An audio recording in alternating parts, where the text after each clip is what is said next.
The Batman Universe Comic Podcast. Hey, this is Scott Snyder. Hi, this is Denny O'Neil. My name is Neil Adams. This is Paul Dini. Hi, my name's Dan DiDio. This is Kevin Conroy. Hey, this is Francis Maniple. Hi, this is Jim Lee, and you're listening to the Batman Universe Comic Podcast.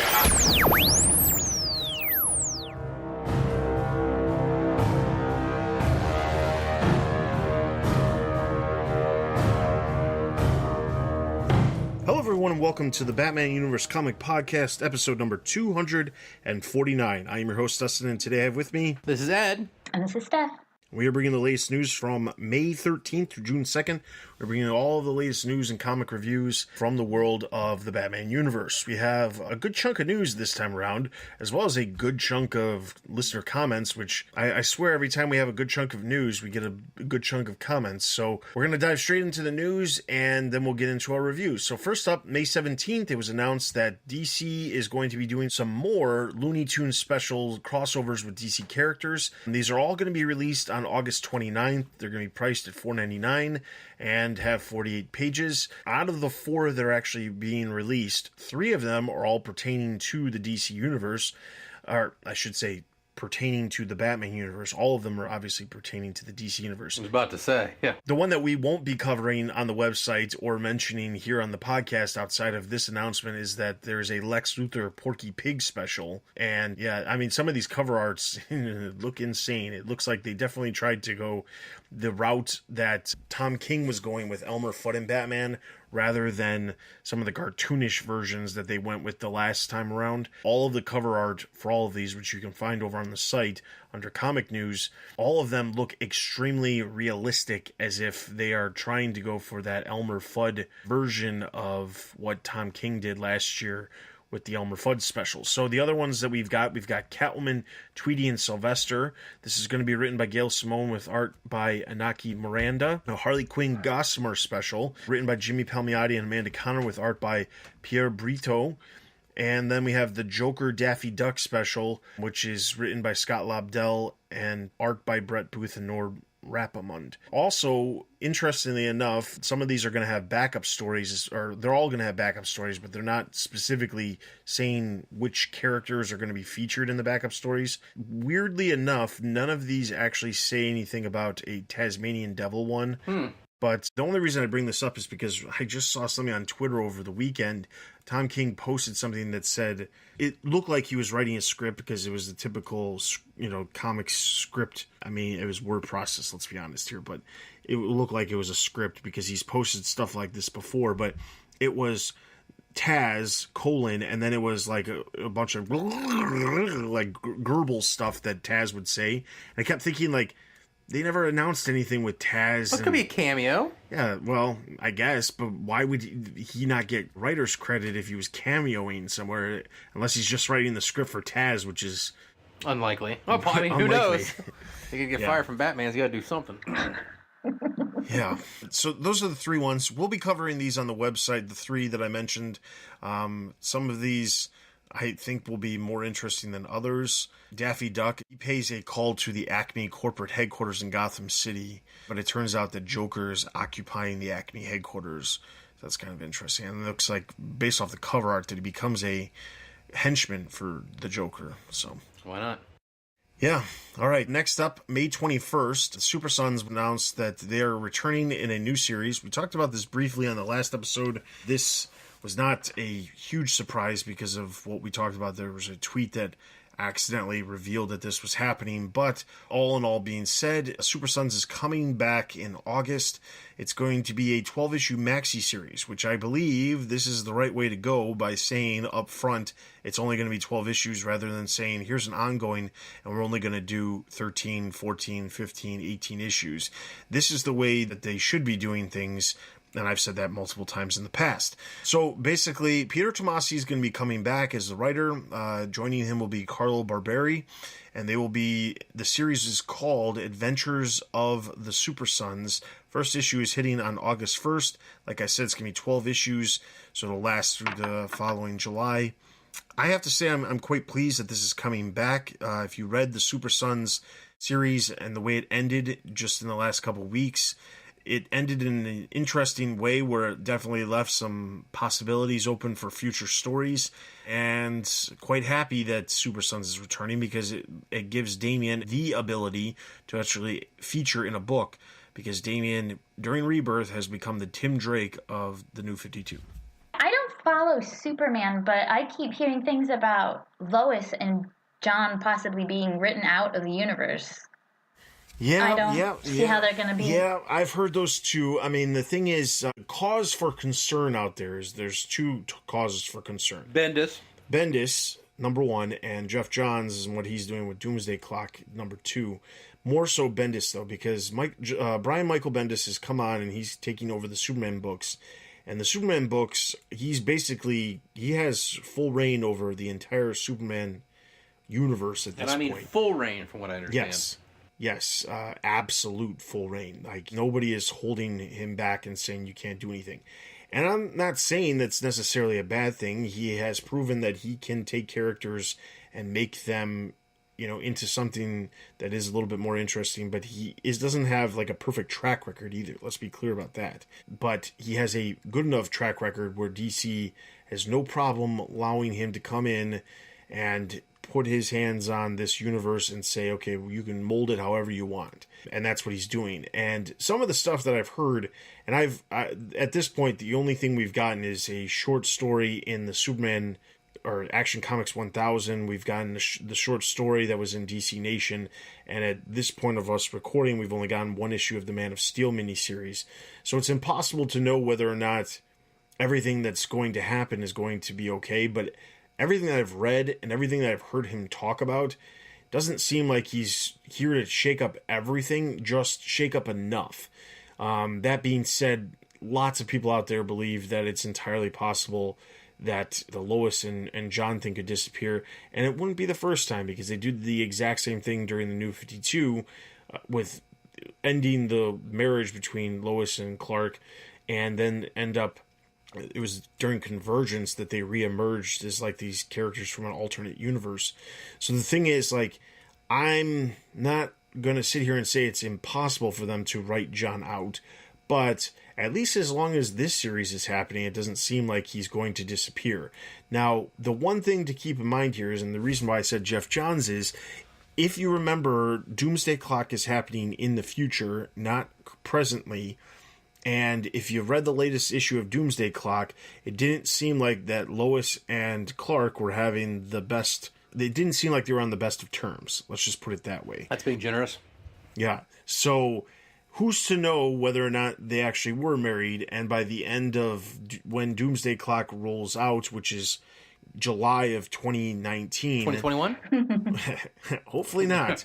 But when Doomsday Clock finishes, which is supposed to be at this point, July of 2019, then the DC Universe is supposed to catch up. So who's to say that between now and then they don't get written out, and then conveniently the Super Sons series is going to wrap up in July. So, never say never as far as that happening. I mean, I'm not going to say that because they've done it with all kinds of characters over the years. Luckily, they haven't done that much with Rebirth, so hopefully there's not a reason to do that. But yes, outside of that, it would be unfortunate if Superboy just disappeared. I don't know what they would do. I don't know if they would introduce... Send him back to Earth, whatever he came from? Oh, man. Yeah. Why not? I'll tell you this about Bendis, though. I know this isn't the Superman podcast, but it bears talking about, because I think it's a major... Bendis, whatever Bendis does will have waves in the Batman universe, let's face it, right? I agree. I think that Bendis is a lot like Snyder, and what I mean by that is this. When he's brilliant, he's brilliant. But when he screws something up, you know what I'm saying? Like, when he's brilliant, he is remarkably brilliant. But when he's goes kind of crazy, he goes kind of crazy on you. You know what I mean? And I would definitely agree with that comparison. I mean, like, Snyder has had his moments of, changing things or adjusting certain aspects of Batman's history that I have not been a fan of, or not just the history, but the portrayal of certain characters. And I'm looking at the Joker. Figured you were. As that. But he is a good writer and he can tell really good stories. It's just a matter of the depictions that he has of certain characters, and that's the issues that I've always had. I don't think I've ever had an issue with him being a bad writer. I can honestly say, yeah, I didn't like death of the family, but that was more for the depiction of the Bat family and the Joker more than it was a horrible story. So, yes, definitely a good comparison there. All right, so the next bit we have, it comes on May 21st. It was announced from DC that Joel Jones has basically given Catwoman a brand new costume.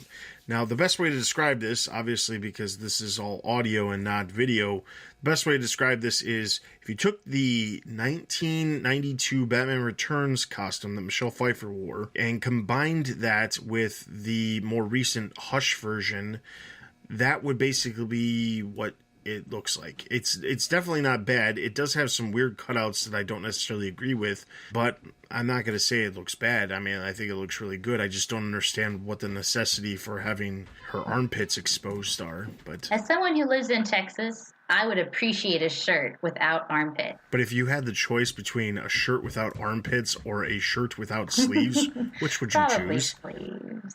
Yeah, exactly. Armor. Could be armor, though. She wants her arms armored. She does a lot of climbing. You don't climb with your armpits. Yeah, so... I'm grasping here. I just want to go to the next news story because I've been waiting for it all week. Come on, all right, go. so the next news story is... Yeah. Also on May 21st, there was a new miniseries announced after I've complained for the last couple months about how we haven't gotten any new Batman miniseries announced because we've ran so many of them and they've all ended. A new one was announced. Yeah. This one is going to be featuring the Scarecrow and is going to be written by Scott Peterson. It's called Batman Kings of Fear. And You're missing something. I'm not missing any. No. Yes. The unfortunate thing that Ed is alluding to is that Kelly Jones is returning to the Batman universe. Yes. And I knew for a fact that once I was editing this news story on the website to get posted up, I was like, I can't wait till the next comic cast because Ed's just going to have fun with this. Absolutely. So basically the solicitation is Batman's been overseeing Gotham City for years now and isn't sure how much of a difference he's making. Doubt, fear, and insecurity are starting to take over, and to resolve those negative feelings, Set in Scarecrow orchestrates a riot in Arkham Asylum to give the Dark Knight one of his greatest challenges yet.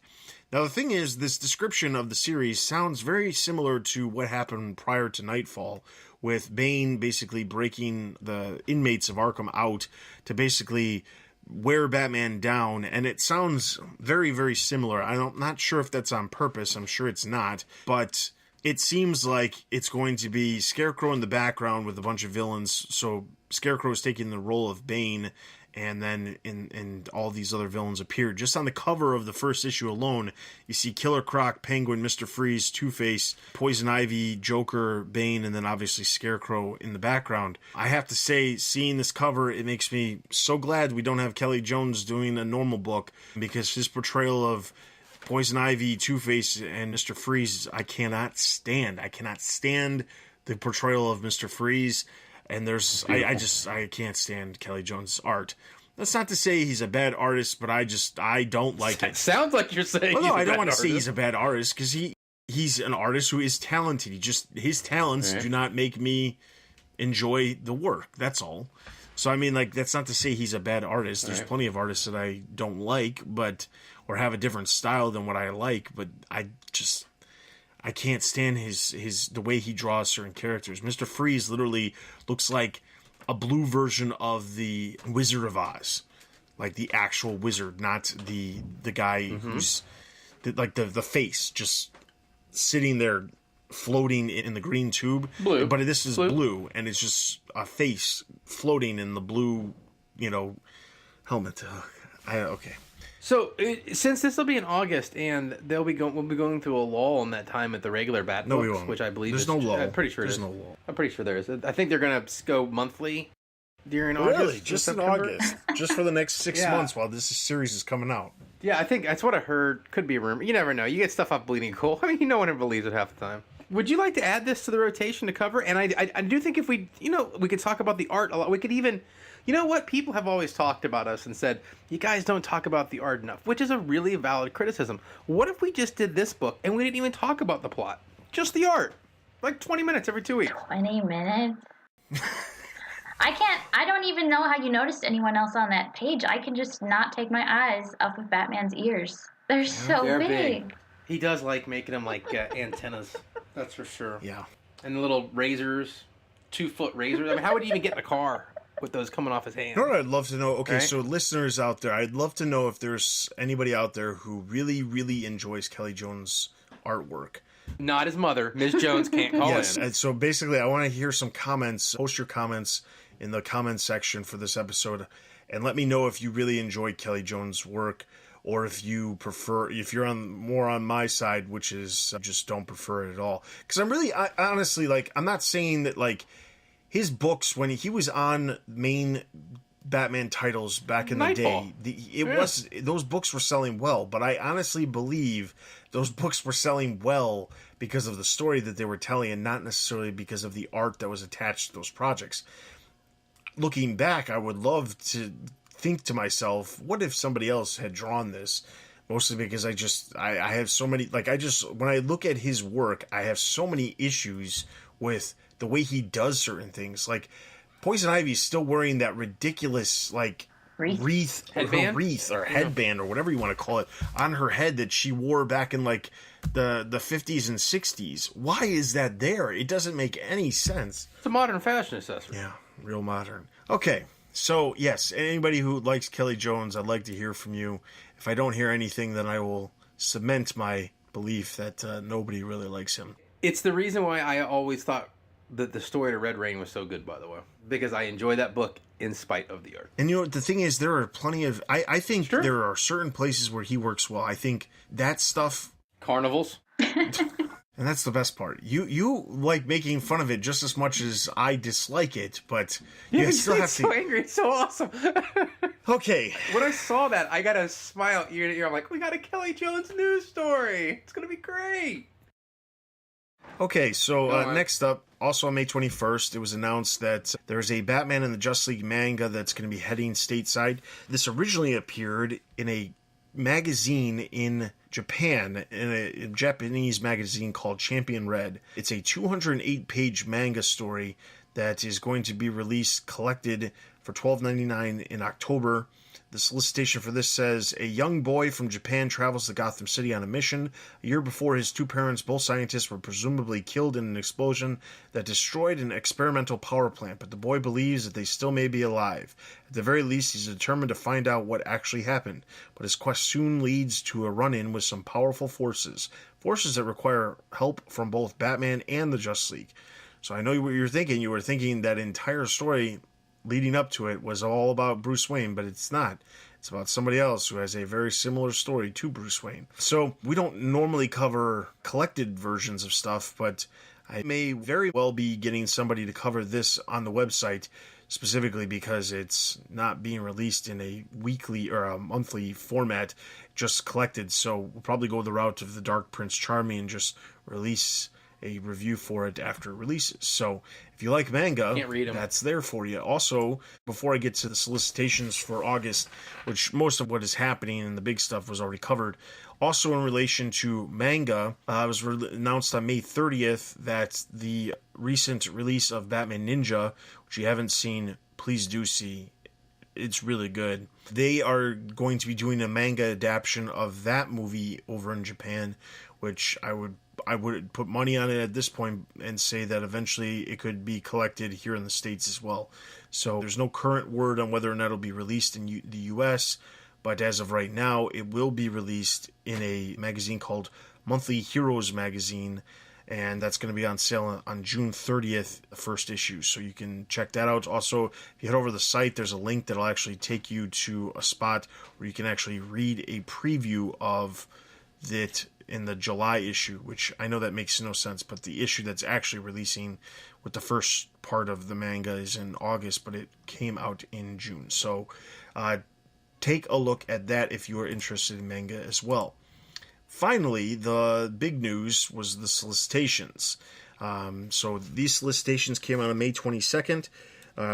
Actually, they came out on May 21st, but we posted on the website on the 22nd because we break down all the solicitations and cover everything that you need to know. So August is going to bring a couple of holding patterns for some certain books.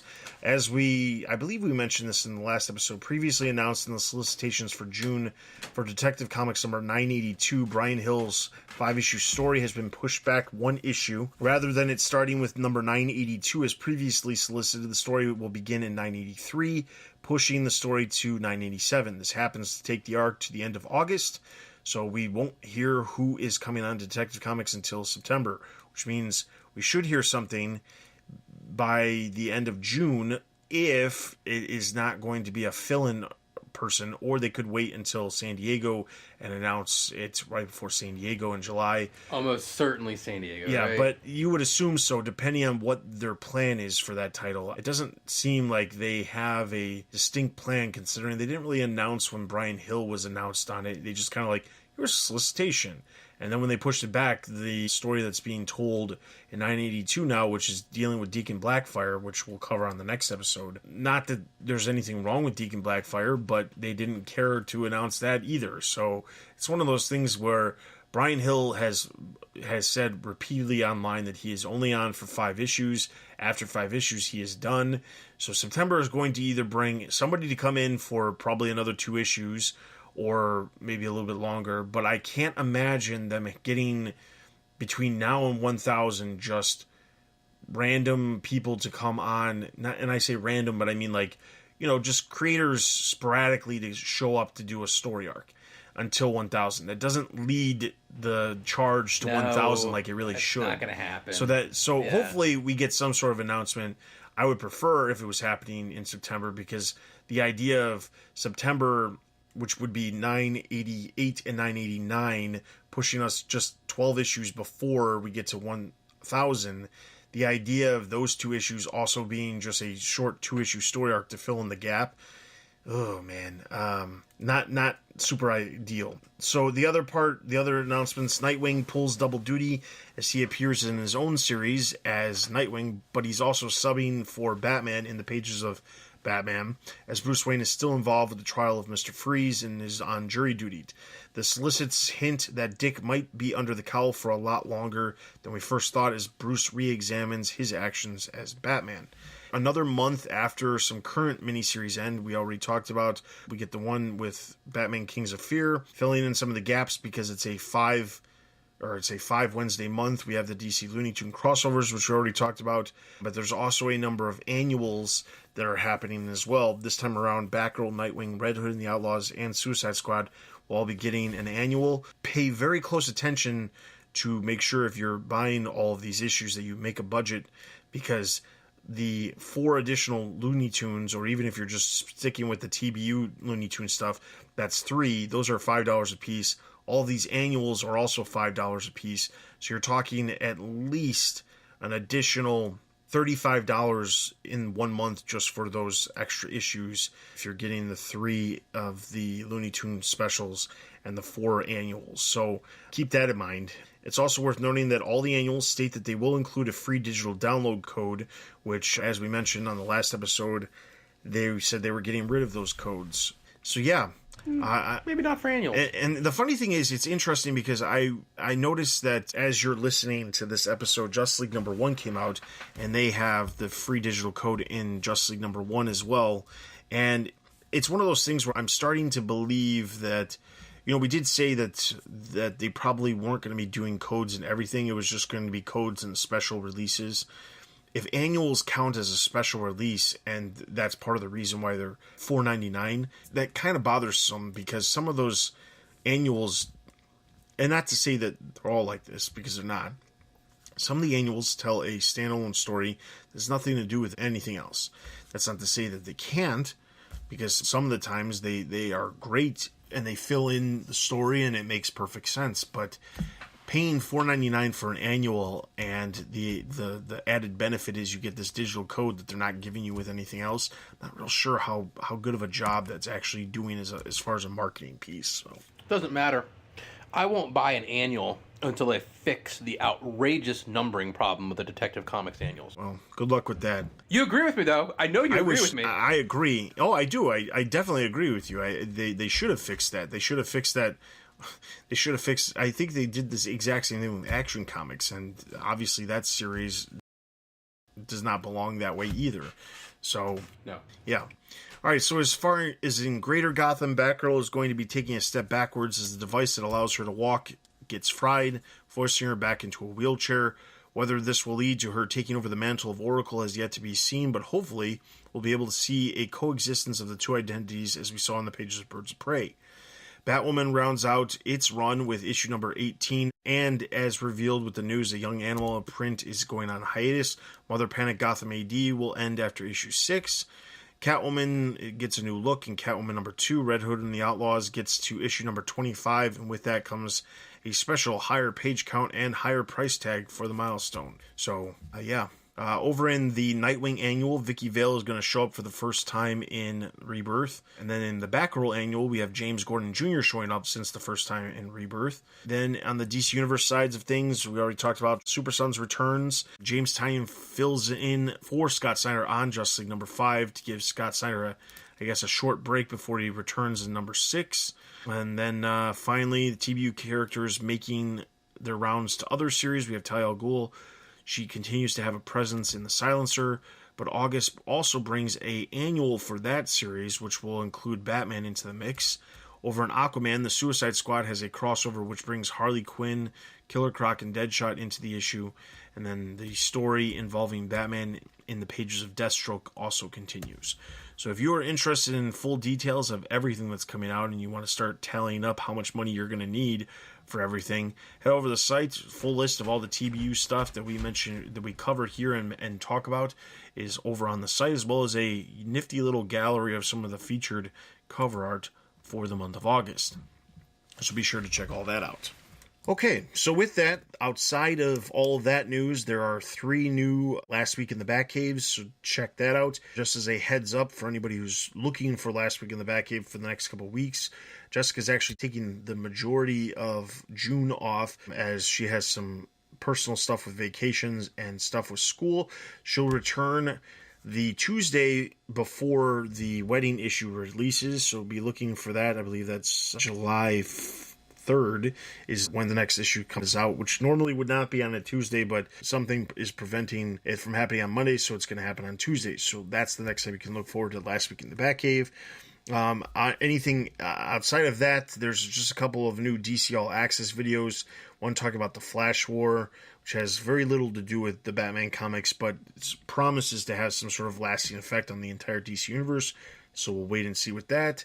And then the other part, there's another one that talks about the Doomsday Clock and the preludes that are currently releasing. So that is all the news. If you want the latest updates with news, be sure to follow us on Twitter and Facebook and Instagram for all the news stories that happen over on the site. We post those up as they happen, and then you get the updates. And then obviously you can check them out on the website too. So with that, we're going to jump straight into our comic book reviews, and the first one we have is Batman.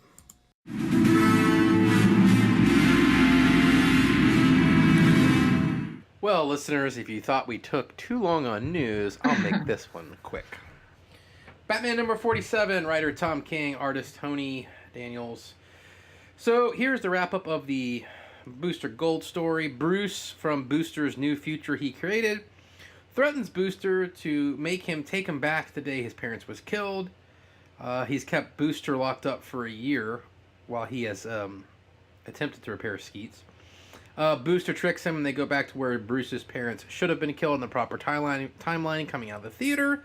This time Booster does not interfere, they end up dying. Future Bruce kills himself. Booster goes back to the normal timeline and tells Batman and Catwoman all about it. That's really what happened. I only have one real question, to be honest with you. Any surprises to you guys in this issue, or was this pretty much like the paint-by-numbers way of tying up a time travel story? Never happened. I mean, obviously, it's probably the easiest way of tying it all up, and it is a very common way of doing it. The concern that I have is, I mean, like I've said multiple times when we've been covering this story, I don't understand the placement of it. I mean, by the end of it, it definitely comes across as, yet again, this is another story for Tom King's upcoming Sanctuary story that he's going to be telling. We got part of that with Poison Ivy, but at the same point, the Poison Ivy stuff wasn't nearly as misplaced because a Booster Gold story in the middle of a Batman series makes less sense than a Poison Ivy story in the middle of a Batman series. So, as far as wrapping this up, yeah, this is pretty cut and dry. I mean, the lasting effects that he has with the PTSD makes sense, but again, it just feels like a backdoor pilot for the upcoming Sanctuary, which it doesn't really need to be because that series is already happening. I was a little surprised that it almost seemed like they made it seem like Bruce's scuffle on the roof forced or encouraged the Waynes to go down the sketchy alley, which is where they got shot. So it almost was like Bruce was almost indirectly responsible for his parents' death, again, is the way I read it. That's the way I read it, too. Which was a little weird. Yeah, that was kind of strange. That doesn't make sense. I guess if you're playing with the Paradox card, is that what you think he's trying to do there? I'm Yeah. guessing. Like it was always meant to happen like that? Yeah. I don't know. I mean, it seemed real paint by numbers to me. I just didn't find the story very interesting. Well, maybe I'm the minority, but I just didn't think any of this was very interesting, to be honest with you. Like, the gun-toting Bruce just seems so like, oh, hey, it's a different future. Gun. Bruce has a gun. Like, you know, you read a lot of Batman comics. Dustin, I'm sure you have too, Steph. Like, have you ever noticed, like, that's like the, you know you're in a different universe, Batman has a gun. Oh, yeah. Right? And it's like, oh, yeah, Batman's using a gun again. Or even like an out-of-continuity story or an else. It's not all Elseworlds, but Elseworlds stories. Yeah, And Batman packing heat. I found everyone in this story to be just unpleasant. Like, Skeets was the only redeeming character out of every single person in this that I could even stand reading. Yeah. But you know what the problem is? I think Skeets is one of the only redeemable factors when it comes to Booster Gold. But Booster's never been like this That's bad. true. That's true. Like, Booster was always kind of the self-centered, all about himself, but he wasn't an out-and-out villain. Like, hey, I mean, I don't know. It just, the characterizations, I agree with stuff, the characterizations seem off. I mean, I know it's an alternative universe, but they still seem way off. Booster seemed way off. You know, like, maybe this is a guy who read too many old comics, but I remember, like, old, you know, Justice League International. You know? Like, Booster was always kind of a turbo, but he wasn't, you know what I'm saying? Like this guy. And then why he goes and the whole thing with Batman and Catwoman at the end where he's like, why are you even telling him? Yeah. You know what I mean? Like, what are you doing? Like, I almost wrecked your life, blah, blah, blah. I mean, it's like, you're looking for them for forgiveness? Like, I don't know. The story did not do anything for me. And that's literally the only question I have about it.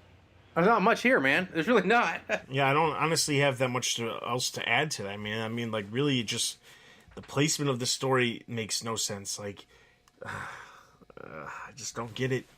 I don't get it. I don't know why someone was like, hey, yeah, you know what? This is a good idea. Let's do this story. And I understand that the idea was, well, at least the way they framed it was, this was a gift. And that's why it somehow happens when it does, is because Booster Gold is trying to give a gift because they're going to get married. But the problem is that, like, I don't know, it just feels like they threw that in there as a reasoning for this, but really they were just trying to get Booster Gold to be added to the ranks of the characters that are going to be going to the Sanctuary. So I'll be honest, part of the reason I wanted to join the cast is I thought you guys lately have been too hard on Tom King. And there's some stories that you guys were ragging on. I was like, no, it wasn't that bad. And this was a terrible story. To start my Welcome to the defense Comcast. of Tom King. yeah, I mean, I'm really hoping the next couple months redeems this, because quite honestly, like, the idea of Bruce Wayne on jury duty and Mr. Freeze on trial, it's kind of appealing. I guess the only question I immediately have is, how is Bruce Wayne allowed to be on a jury for Mr. Freeze? I don't understand that, and I can't wait till they explain that. Well, what part of continuity are you in? Did he work at Wayne Enterprises now? Well, no, I don't even care if you worked at Wayne Enterprises. Even if you don't use that explanation, the fact that Batman has been linked to Batman... Oh, Batman Inc. Yeah, Batman of course. Inc. And then Sure. funded that. I mean, like, he clearly has a thing, or the fact that, like, he... Even if you don't even consider Batman Inc. and you just consider the fact that he's a philanthropist who constantly is throwing money at Arkham Asylum to make sure that people are treated well, why would he be there? Then, if anything, then he could be portrayed as somebody who could be easily swayed towards the for the side of the defendant. In that case, Mr. Freeze. So, I mean, like, Yeah, but in New 52 continuity, if we're kept accepting that as where we are, right? Mr. Freeze worked at Wayne Enterprises, and him and Bruce had one-on-one dealing. Oh, yeah. You're never going to put that guy in the jury. Like, do you know the defendant? Yeah, he used to work for me. Yeah, you're out of here. Yeah. Like, yeah, and I believe, if I remember correctly, when he became Mr. Freeze, he went after Bruce Wayne. Bruce. Yeah, so makes little sense, but we'll see. But it's still, even, I mean, like, I can't wait for that explanation. I feel like a lot of these stories, it's like, well, this explanation should be really good, but that doesn't mean that the story can't be good. I mean, like, if you put the explanation aside and just like, okay, fine, I'll run with it for the sake of the story, some of these stories actually can turn out pretty well. And I like the idea of like a legal drama for a couple issues or whatever. So that should be interesting. Again, timing wise, not sure exactly what's going on because it's taking place immediately after the wedding. But again, we'll just wait and see, because for all we know, Mr. Freeze is involved. And honestly, at this point, we've only seen 3 covers after the wedding. We've seen a couple little teases from Lee Weeks, who's doing the art after Batman number 50, but none of the teases are really like, oh, this couldn't just be Mr. Freeze's appearing. It's not like they're laying out the court case, so it could end up being a giant swerve. Could be. Who knows? As he's done in the past with Rules of Engagement, where he named it one thing and then it turned out to be something completely different. So, that being said, the one thing I will say is Tony Daniel does an amazing job with the art. Mm-hmm. Your art's really good. And I definitely appreciate the fact that, like, even as bonkers as the story is and the placement and all of the issues that we have with it, the art is really good. And it was recently revealed that Tony Daniel's going to be returning to Batman at some later date for a new story arc. So he wasn't just a 3-issue story arc and then he's hitting the road. He's actually doing another story arc in the future. I'm guessing after Lee Weeks. I don't know why he'd be working on something that's farther out than that, but who knows? We'll see. All right, so Batman, I'm going to give a total of 2 out of 5. 1.5 out of 5. 2 out of 5. Over on the site, Ian gave it 2.5, so that's going to give Batman a total of 2.5 out of 5 Batarangs. Let's move into our next book, Detective Comics.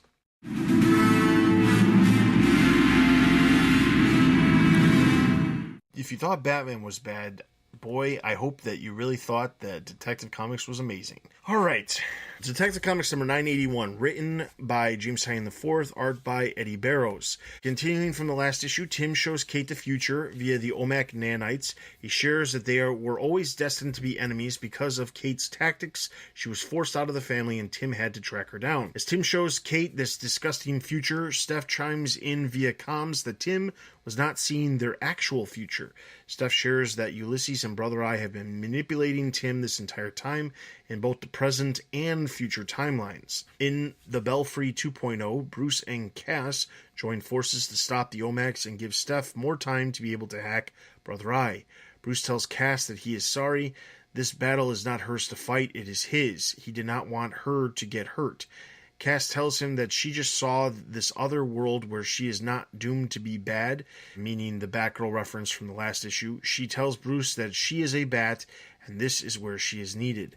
Steph tells Tim that she has seen the actual real future. Yes, Kate pulled the trigger and Bruce is dead, but that's not the entire truth. Steph shows them from an unaltered version of the future.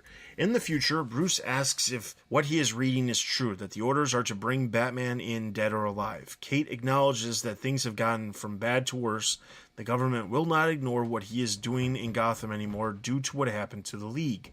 Kate shares that they could play cat and mouse around the world because nobody will think twice about the great and mysterious Batman slipping out of her grasp. Bruce tells her that he is dying due to radiation exposure from the Brother Eye satellite. He shares that it has been more aggressive as of late, and he's trying to make everything as right as much as he can before he dies. Brother Eye is a part of his plan, and when Brother Eye has finished his final protocol, it will self-destruct and all the files on the Bat computer will be deleted, with Bruce's vehicles and weapons being deactivated. Kate is confused by everything that he's saying. Bruce shares that Batman does not have to be eternal. Batman is an idea that he needed to make the world work for him. Although Batman gave him purpose, it's holding back all those who want to bring Gotham out of the darkness that it lies in. He wants his children to have a better life, not one burdened by Batman. He shares that he has already recorded his final message to the family. He tells her that he chose this moment to die. Kate understands what he is saying and reluctantly draws her weapon. She shares that she is grateful to be part of the family. Back in the present, Tim screams out that this cannot be happening. He realizes that future Tim never knew of the truth, that his whole crusade was built on a lie. Steph shares that Brother Eye deleted Bruce's final message before the family could view it. Ulysses chimes in that Brother Eye was right to cause the division. Brother Eye pushed Tim further into the darkness, and that is how he became his future self. The hopeful, idealistic boy grew up to become a hardened, bitter Batman who finally ended crime. Steph speaks up and says Tim did those things not knowing the real truth. She tells Tim that he is now in control of this situation. He can either stay with the programming of Brother Eye or he can come back to the truth. Tim shuts down Brother Eye, and the people controlled by the OMAC start to regain their lives back. Steph, after deactivating the system, runs into the command center and swiftly takes out Ulysses.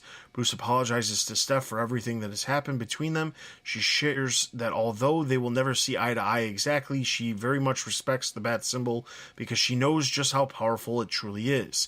After that heart, Bruce tells all the members of the colony to help get people out of the belfry because the building is about to collapse. Kate asks Tim if he's okay. He shares that he was holding on to a child's dream, a perfect crime-fighting system that will bring Gotham into the light. But he realized that his dream became weaponized to control Gotham and incite terror. He is distraught that he has become the villain that he wanted to save Gotham from. Kate also agrees that she does not want to become her future self either. Her path leads to her to shoot Bruce. Kate tells him that it is time to let old dreams die and pursue new ones. 3 weeks later, Kate tells Bruce that this restaurant is where her father and Bruce's mother would meet when he was on leave. It was considered a neutral site due to the animosity between the Kanes and the Waynes. She figures that since this was neutral territory for their parents, it can be neutral territory for them. We also find out that Batwing is going to give up being Batwing for the future, and Azrael is going to be joining a specific team, which we know is Justice League Odyssey. Then we see Bruce share that Jacob has been reinstated into the military with the assurance that the president that the colony is permanently disbanded. Kate reassures him that she has not or never will have anything to do with that organization. She shares that she has always let the others shape her missions, but it's time for her to shape her own. Bruce asks what her plans are. She shares that she's not quite sure what her future holds. Bruce asks if she will wear the bat when she goes out into the field. He goes on to say that they will from time to time have disagreements, but they are still family. He wants to be a part of her life, but he cannot dictate those terms. All he can do is support her and be there for when she calls. At the Tompkins Free Clinic, Leslie is happy that Cass has decided to move in and become better at person things, as she puts it. Leslie says that an old friend has volunteered to tutor her because she has a long ways to go before she can even think about entering high school. Barbara appears and tells Cass that she's excited to tutor for her. She shares that she knows where they need to start their focus, Cass's verbal skills. Barbara states that in a few months, Cass will be at the point to quote Shakespeare. Right on cue, Cass shares one of the passages she learned with Basil. She asks Barbara if she did well, and Basil, who's not dead, is watching from the outside and is quite proud of what she has become. He leaves a note for her on the door and gets in the car with Dr. October. At Wayne Manor, Bruce helps Tim load his stuff into the car. Bruce tells him that it's hard to go off to college and forge your own path, but Tim can do it. He tells Tim that he is always a phone call away. Tim enters the car, and Steph asks if he still plans to not go to Ivy University, and he says that he has so many questions about the diverging timelines, and now he has the time to study those things without the responsibility of being a hero. So boy, oh boy, is there a lot to talk about here. So quickly, just to wrap up the future storyline timeline, because that's what half this issue is about. The idea that future Tim Drake he saw a twisted version that was created by Brother Eye to make him believe that Batwoman killed Batman and sent him on this dark path. I thought that was explained very, very well. It makes perfect sense, falls in line with what you would expect Brother Eye to do. And then it makes perfect sense that, you know, that by future Tim coming to this timeline and talking with present Tim, that he in turn would believe that this is something that he needs to deal with now. And then obviously that's going to cause a rift between Red Robin and Batwoman immediately. So how did you guys feel about the wrap up of the future storyline? I think it's kind of the only thing you could do, right? Like, you couldn't really have it hanging out there that Tim Drake was evil. You know what I mean? Like, you had to have some kind of plausible thing going on where you go, okay, that makes sense. Yeah, I think it was the only logical way to really wrap it up. You don't want to, I mean, I personally don't want to have a long-term implication that any day now Tim's going to become nutso Batman of the future, right? I think we've had enough problems with Tim characters over the years. Let's just let him be Tim without this hanging over him. So I was fine with the way they worked it out. Yeah, I think it made a lot of sense and wrapped everything up nicely and fixed relationships. That was nice to see. And Steph got to be the hero. That was cool. That was nice. Oh.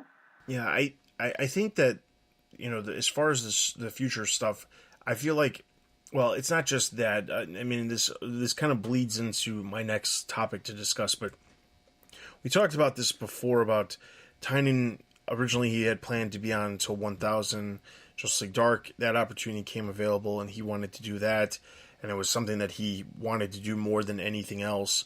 If you go to the website and you check out Last Week in the Batcave, you would have seen that when this issue actually released, Tynion released this like really long blog post online talking about what his goals were for the series and what he hoped to achieve, and that he believes that he left these characters in a better spot than they were before. And I definitely agree. The thing is, I think that he had every intention of trying to bring back certain characters, reestablish Tim Drake within the Bat family as a member who actually matters, not just a person who, you know, is just associated with the Bat family, as the character was so much so in the New 52.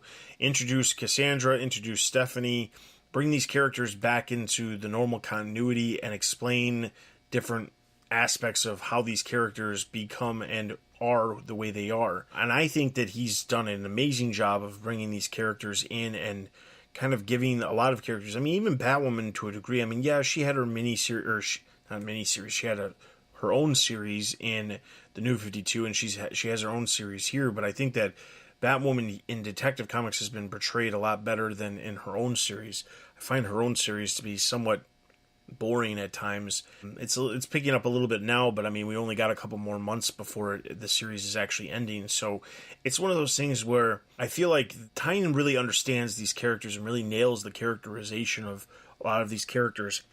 And whenever there's a moment where you think, well, that's out of character, but it serves a purpose for the story. You know, we see in this specific story a lot of the relationships that you guys said, like the relationships are being mended and things like that. We have different things. Batman apologizes to Steph. Steph says that she accepts his apology, but still saying, hey, I don't always agree with you. But that's exactly the way Steph has always been.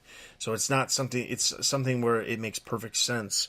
So the other thing to talk about is kind of like the future of a lot of these characters. And I'm slightly worried about some of the characters' futures, because I feel like some of these characters aren't really going to be getting the focus that we really want them to get, at least for the foreseeable future. And part of that is just because a lot of these characters, their main focus was in this book, and now that Tynion is done with the book, I'm not sure where they're going to appear next. Specifically, so Batwing says that he's going to give up the mantle for a while. That's entirely possible. Batwing he's not playing like a major huge role, just like Azrael's not playing a major huge role, but Azrael's going off to become a member of the Justice League Odyssey team, the space-based Justice League team, which is crazy when you think about it. I don't So weird.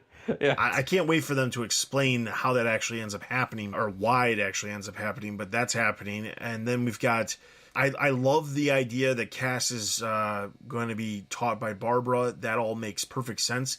But it's one of those things where it's like, where are we actually going to see that play out? Because Batgirl, I right? would assume it would be Batgirl, but honestly, the Batgirl series hasn't been following the same continuity. Well, not. It's not that they're not following the same continuity. It's that they're just not. They're not really tied in. I mean, like Hope Larson's last issue already happened, so she's off the title now. But I thought with the solicit on Batgirl that we were just going on earlier, where they talk about how she's going to lose the ability to walk, right? I thought this was going to be a natural Progression, yeah. Her training Cat, and I hope that I'm right because I'd really like to see that. Is Barbara training Cass in Batgirl to be Batgirl? It would make perfect sense to me. That would make sense. That'd be fantastic. Do you think Harper Row would be involved with that if they did that? I would think so, in some level, right? I feel like in some level, yeah, it would make sense, specifically because we also know that Harper Row is involved with Leslie Tompkins' Free Clinic too, so it would make perfect sense. I mean, connective tissue, it almost makes sense. Yeah. So there's that aspect. I mean, I really hope that it happens, but the problem is there's no way of knowing for sure at this point because it could be so good though. It could be so good. The creative team that's coming on to Batgirl. So in June, it's just a one-off issue. In July, it's a one-off issue, but it's like an oversized issue because it's like the 25th issue. So it's oversized and it's got a bunch of stories from a bunch of different people, almost as if it was an annual, but it's not an annual. Shocker. Does it come with a code? Yeah, I know. It seems like but the creative team that's coming on to the book permanently for the foreseeable future is coming on. They're telling one of the stories in that July issue, and then first full issue is actually in August. And I mean, it seems as if there's a possibility that they could be bringing some of that stuff back, or like hearkening back towards the Bat family and the way things have been going instead of just doing her own thing. Because I feel like Hope Larson was doing she was definitely doing her own thing. She was doing her own thing, I think, for the first 6 months when she was off traveling around Asia or whatever. And I think that was her intent, was to do her own thing, but I think the sales weren't as good as they thought, and they're like, you know what, you got to bring it back to Gotham. And she came back to Gotham, but then she just started to do her own take on what they were doing with the Batgirl of Burnside from the New 52, which, I mean, don't get me wrong, that was successful to a degree, but it still wasn't connected to anything else. I mean, she's basically out on her own, and occasionally you'll have, like, Nightwing show up or somebody else give her a phone call, but the connection to her father has been extremely lacking. So that's to say, hopefully we do get some sort of connectiveness to some of the other stuff that has happened, and it's not just it continues on its way that it has been, which was just tell its own standalone stories. So we have Cass, and then Steph is going off with Tim to investigate these diverging timelines. And I gotta say, I'm quite interested in what that ends up becoming, mostly because Tim is extremely interested in the fact that both Cass and Steph were Batgirls. And I feel like this is, again, tying into something having to do with Doomsday Clock. And I know that anytime we hint at anything having to do with time travel, timelines, it all comes back to Doomsday Clock because we just assume that that's how it's all going to work out. Wow. The problem is that if it is Doomsday Clock, again, we're looking at over a year before that series wraps up, where we might not actually see any sort of continuation of this until then, which would be extremely unfortunate. Well, even if he came back right away, you'd still only get Tim every 2 months. Like, even if the next issue of Doomsday had Tim in it. Oh, I'm not saying it has to have Tim. I'm saying, like... Well, Tim bringing his information. Well, there's this ongoing idea that I have where it's just basically Tim having his own team, not the Teen Titans. Like, he has Cass and Steph, but I mean, like, in a separate world, you could have somebody like Harper Row and then create like the Robin's Nest. And I've literally pitched this series a bunch of times, and I would love to see that because it would be like a Tim Drake book, but with all these other characters who also get very little focus, just like Tim Drake has been getting very little focus for the last long time. And that's putting Detective Comics aside. The issue is that now that Detective Comics is going in a different direction, or going in a direction that doesn't involve Tynion, I'm not sure where we're going to see Steph, Cass, Tim Drake, Batwing to a degree. I mean, like, I'm not as concerned about Batwing, but like Batwoman. Yeah, but to say, do we really care if we miss out on Batwing for 6 months? Right. I'm not. So, but then like Batwoman is another one, because with her own series ending in August, I'm not sure where she's going to be popping up either. And that's the concern. Like, Tom King has had a massive amount of stories that he has told that do not involve very many members of the Bat family. He's very Snyder-y about that. Yes, he is, and that's my concern. Is like he's the one who seems to have the keys to the castle here between what's going on with the Bat books, and he's not involving a vast majority of the characters from the Bat family. They've had multiple stories where the Bat family has appeared, like Damian, Jason, or Dick. Tim has yet to appear.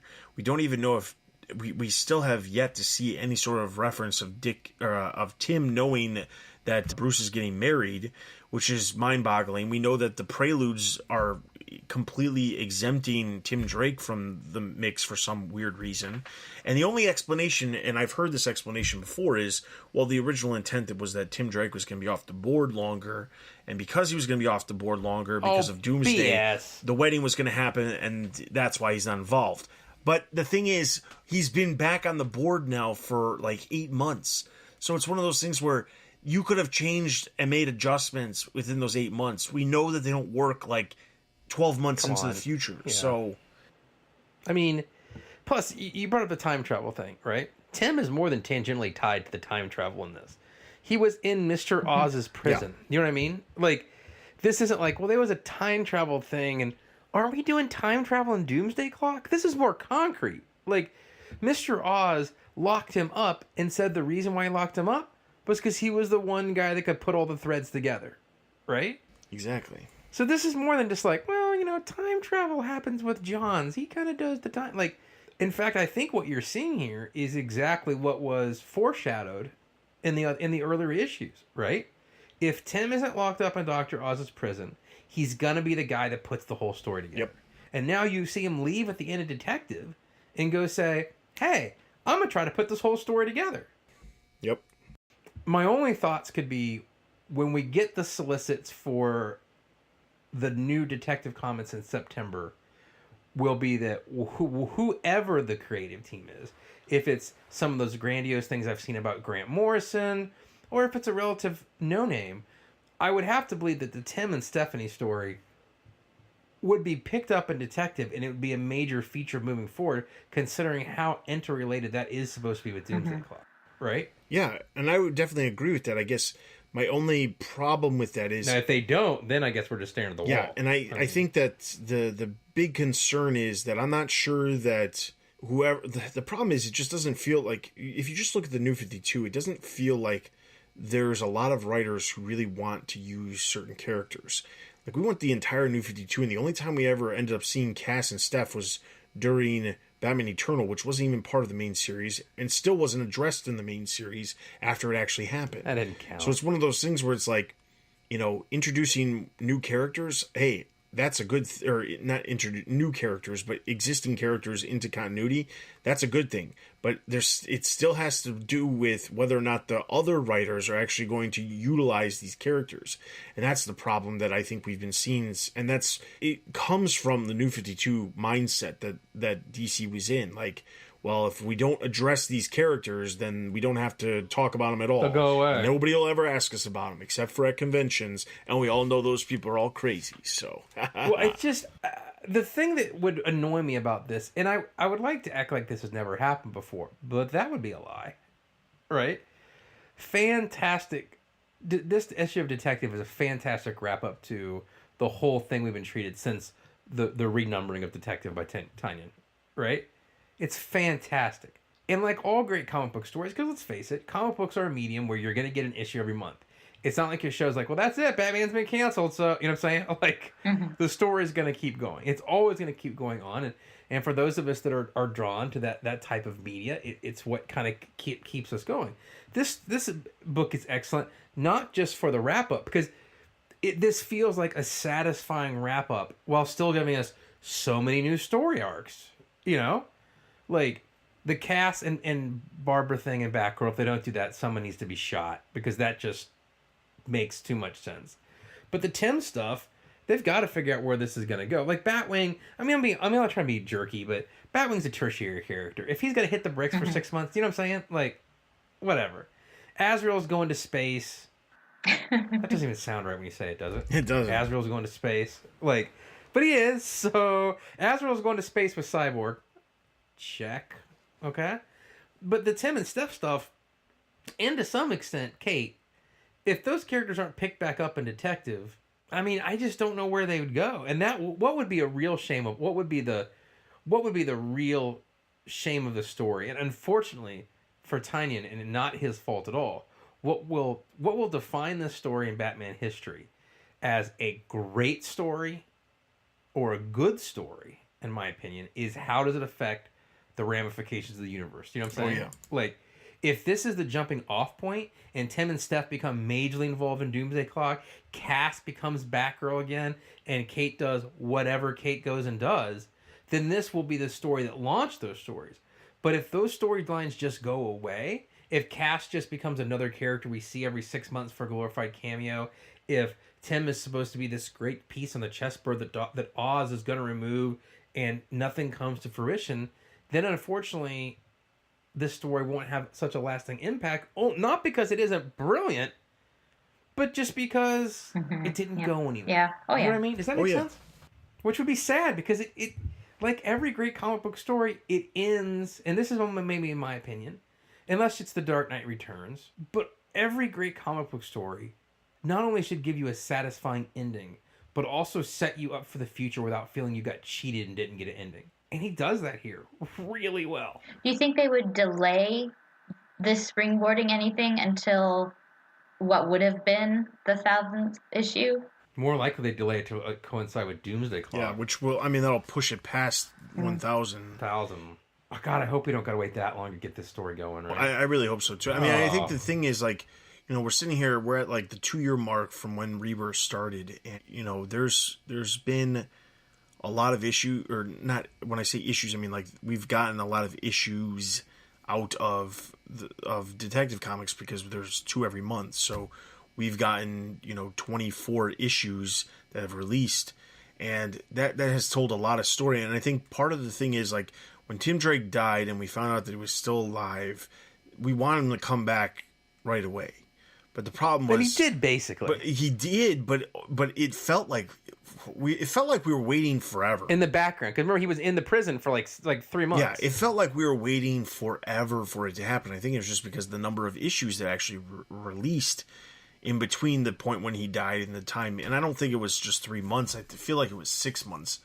But I mean, it was some time. And the thing is, I'm sitting here thinking to myself, this story, if it's not picked up like before the end of this year, they're dropping the ball.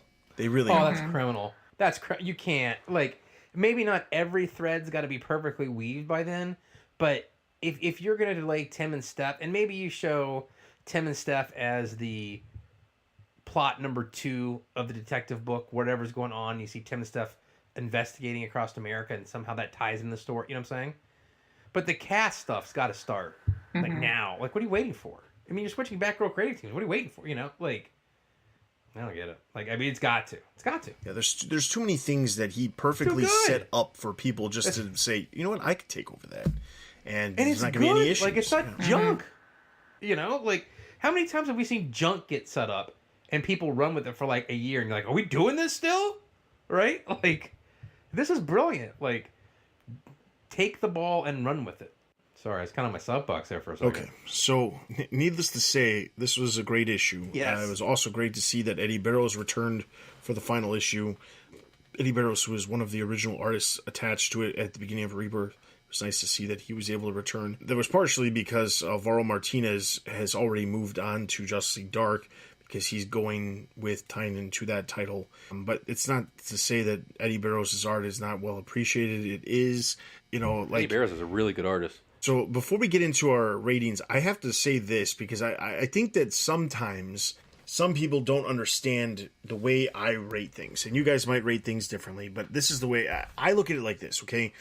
When you rate something, and I say this because of the way I'm going to rate this issue. This issue, I'm going to give a 4.5 out of 5, okay? But I would almost say it was a perfect comic, or not perfect comic. I would almost give it a 5, but the thing is, 5s are almost impossible to give. We don't just toss them around like exactly. And I think that there's some places, and I know that there's some websites out there who literally throw around the the 100% scores like there's no tomorrow, or like they'll do something stupid like they'll say 9.8 out of 10. Like, sorry, when you get into the points when you're already out of 10, that's a little ridiculous.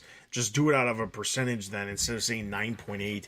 This issue was great. It sets up a ton of stuff. It wraps up a bunch of stuff that's, was out there, so we don't have to worry about certain things. There's definitely things that can get pulled back in, and it's a great issue.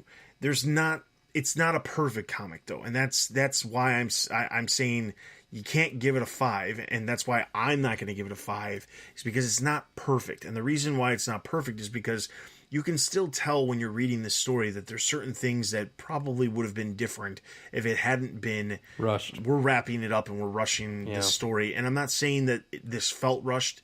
It didn't necessarily feel rushed, but the idea of like Batman in the midst of this villain takedown turning to Steph and apologizing to Steph, and turning to Cass and apologizing to Cass, that just feels like it's happening because they needed to wrap that up and not have them like at odds at the end of the issue. So that's the thing, like it's a concern you have when you have a lot more time to plot out what you intended to do, and maybe that was the intent. When Tynion said he wanted to be on until 1,000, and that was every intention that he had, he probably would have had a lot of this stuff a little bit more smooth and finessed and not so rushed in certain aspects. And I say rushed, but rushed is not even really the right word. It's more like, he needed to finish up certain things in order to make sure. Accelerated sounds better. Yes, accelerated. That's a much better way. He needed to accelerate certain things to get the characters where he wanted them to be. He wanted to leave the characters in a very specific state, and he had to accelerate certain things in order to get that way.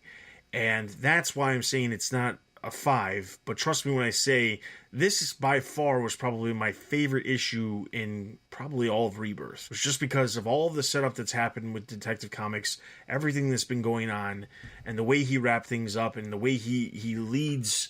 He leaves that like not a cliffhanger, but he leaves that like the idea of what the future could be. It's great, and the fact that like all of the members of the Bat family are not at odds with each other, all pissed off with each other, and then it's just like, okay, now they're going to continue to be pissed off.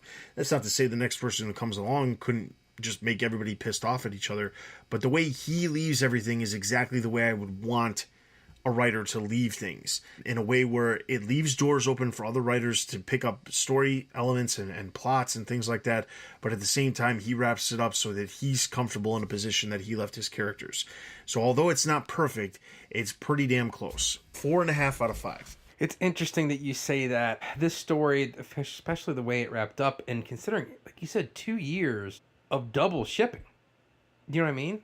That's 4 years of normal comic book time, Yeah. This to me feels like we just got done, maybe for the first time, or one of the rare times, with the exception of maybe Court of Owls, that I know we just got done reading something that's kind of like No Man's Land. It's big, it's epic, you know what I'm saying? Like, it has a satisfying conclusion.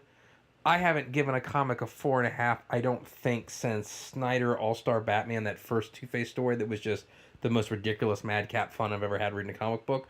But yeah, I mean, I don't think I can give any comic a 5 unless I'm reviewing it 5 years later when I know how. That's exactly, does that make yes, that makes perfect sense. And I definitely agree with that. I don't think it is possible to give something unless you see what happened, whether or not it's lasted the test of time. Yeah, I mean, I think there's like a handful of things when we did the collected stuff of older stuff, things like Arkham that I believe are almost perfect. But yeah, I'm gonna give this one 4.5 out of 5. And if you don't like it, then you should stop reading comic books. Steph, please tell me you like this. I might open a can of worms. I did love 98% of this. But the fact that Basil is still alive pisses me off. Yeah, we didn't really talk about that. Yeah, that's a good point. Let's talk about that for a second. Yeah, that kind of did sit in my craw. When Jacob handed Kate the gun, he said, "Hey, there's a kill switch and there's a stun switch. You can pick." And you'd think, if she set her phaser to stun, she would have mentioned it so everyone didn't hate her. But she didn't say anything. And you'd think that Dr. October, who knows everything apparently, would have mentioned something so the whole family didn't have to have a giant brawl family meeting and believe that this guy was dead. And that set really that spoiled my milk. It does seem like you could have carved those 3 panels out of the book, and I wouldn't have cared. I would have been happier. Or would have maybe enjoy it better. The only rational explanation I chalked it up to, and Dustin, me and you have been in this position before. Me on some of Snyder's work, and you on some of the older stuff we reviewed, which is there's times where I will overlook a speed bump. You know what I'm saying? Yeah. Like I'll just like I'm done with it. Not that Steph, you're 100% right. It makes no sense.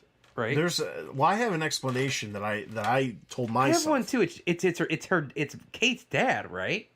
Like he just lied to her because this dude has been straight up lying to his daughter for like ever. I think he just straight up lied to her. He said, yeah. It's got a kill switch. Wink, wink. Like I think that because every time we think this guy is good, he turns out to be a jackass again, right? Like, is that not an accurate statement? Right? Would that be the opposite of that? Because if he handed her a gun that doesn't kill people, that's not a jackass thing to do. Well, I think he was just knowing how this character has evolved. I bet we'll see that Dr. October is taking Basil to, it won't be called the Colony, but whatever his next top secret organization is going to be. And he was bringing Basil. That opens a much larger can of worms. He lies to his daughter constantly. Look at the history of the character. That's all he does. That's true. Here's the thing. I basically had two theories. So the only issue with that theory is that if that was actually happening, Dr. October would have to be in bed with Jacob. And I say figuratively. Figuratively. Steph just made that point though, because if Dr. October, unless she was on the inside man bringing Basil, because remember he says the last thing Basil says is let's do this before I change my mind. Right? Like, I think that Steph's absolutely right. Dr. October did know that Basil wasn't dead, obviously, as we see here. Right? And she never said anything, and she could have. In fact, she was kind of the one that's like, oh, Jim, he's dead. You know? I think she's definitely in on it. 100%. Yeah, see, when I read it, I chalked it up to this. I chalked it up to the idea that some of the Clayface was separate.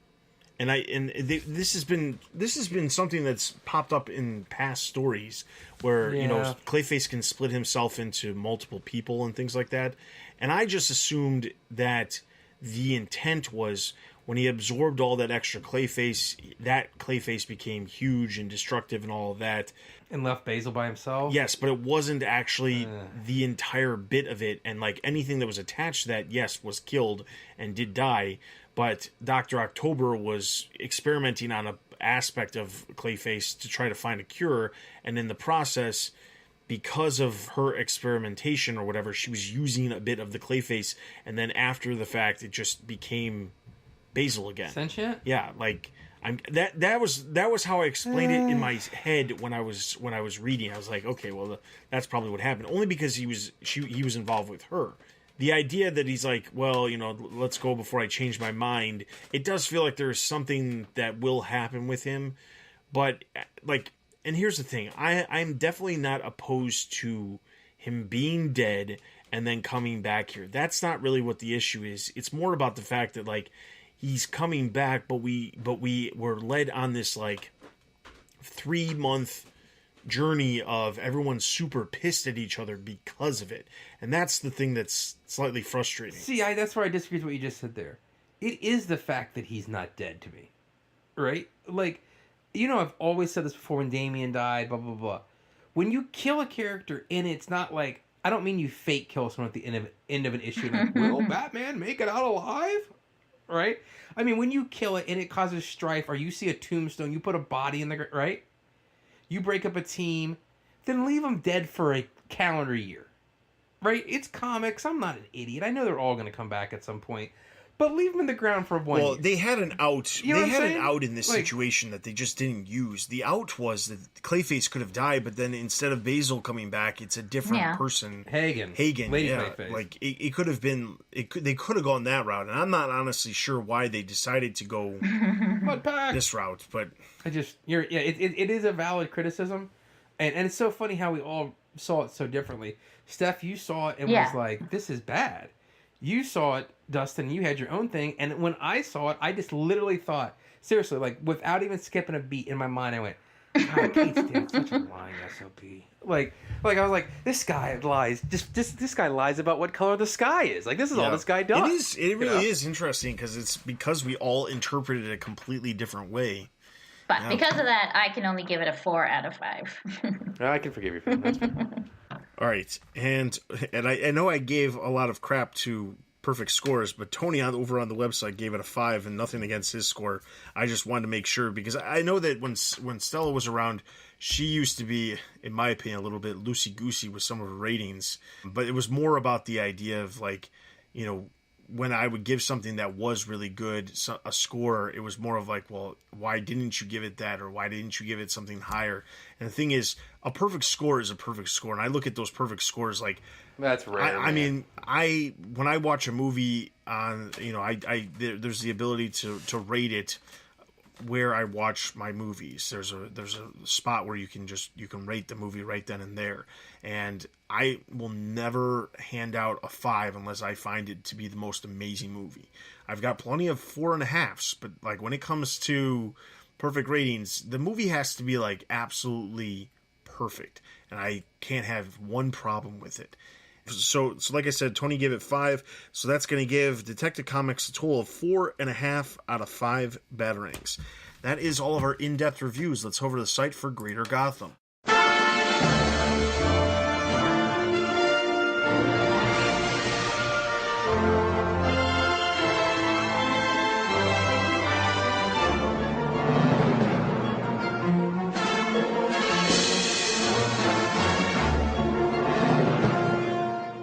Starting off on May 16th, main TBU books, we already talked about Batman number 47. Batwoman number 15, The Fall of the House of Kane, continues with Batwoman finally coming face to face with the mastermind behind the many arms of death. This is reviewed by Oliver. He gave it 3 out of 5. I'm going to give this one a neutral. I know I've done this before and it's not what I'm supposed to do, but it's neutral trending towards thumbs down. Neutral, and I don't remember what happened. Yeah, exactly. That's really that sums up the series in general. Yeah. Harley Quinn, Harley Loves the Joker, number 2. In the midst of a mental conversation with her therapist self, Harley confronts her own fears and cycle of the need for Joker, all while trying to foil the Grayson for supplanting her as the Joker's main squeeze. So by David, he gave it 4 out of 5. I'm going to give this one a neutral. Neutral? Neutral, but I loved her talking to herself. Secondary TBU books, Batman Sins of the Father, number 4. Bruce Wayne visits Floyd Lawton to learn the origin of Deadshot and makes a terrible mistake in the process. This is by Dan. He gave it 3 out of 5. I'm going to give this one a thumbs up. Abstain. Neutral. Main DC Universe books, The Brave and the Bold, Batman and Wonder Woman, number 4. Bruce and Diana discover that the tomb of a beloved hero is desecrated. This is by Tony. He gave it 3 out of 5. I'm going to give this one a thumbs up.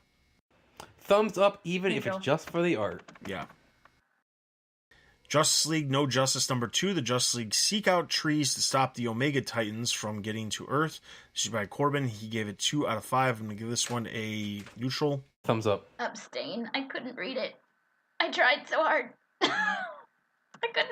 It's heavy in continuity. I want to talk about the series after we get through the last issue here because, I've got some It's comments. continuity heavy, though. It really is. All right, secondary DC Universe books, Bombshells United, number 18, which includes digital chapters number 35 through 36, the Bombshell versions of Harley Quinn, Bud and Lou, Poison Ivy, Batgirl, Batwoman, Harper Row, Tim Drake, Beck King, Kathy DeQuince, Alicia Yao, Nell Little, Joker, Joker's Daughter, Killer Croc, Ellen Yin, Sonia Alcana, Crispus Allen, Frankie Charles, Huntress, and Black Bat all appear in the issue.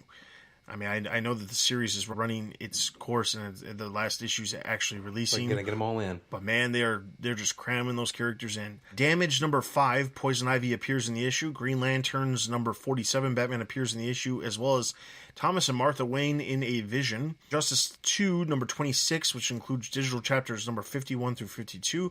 The Injustice versions of Harley Quinn, Batman, Alfred, Athanasia Al Ghul, and Catwoman appear in the issue. Next up, we have May 23rd. Main TBU books, Detective Comics number 981, we already talked about. Batgirl number 23, Batgirl attempts to break the hypnotic state she has been put in before she is trapped in her mind permanently. This is by Jerry. He gave it 3.5 out of 5. I'm going to give this one a neutral. Neutral. Neutral. Batman Beyond, number 20, Batman and Robin's new partnership gets off to a rocky start. Meanwhile, there's some serious drama brewing for Terry's personal life when Melanie decides to reconnect with him. This is by Adele. He gave it 3 out of 5, and he gives this one a thumbs up. Thumbs up. I love Melanie. Abstain?